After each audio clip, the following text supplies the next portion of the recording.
our almighty letter I.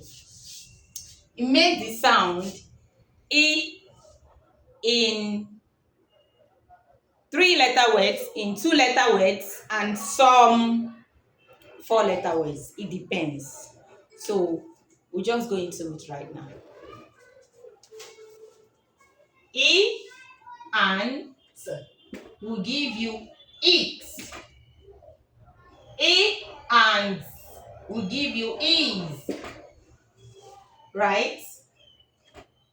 E and will give you in.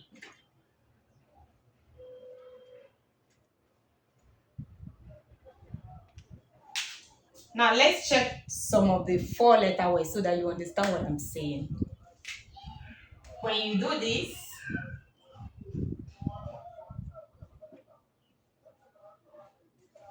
E and E and will give you what? Sit. You didn't see that? So these are the way to teach a child that doesn't understand, starting from the 26 letters of alphabet. So as we are done with this one, the next one is our almighty letter O. Hey, God. It is our almighty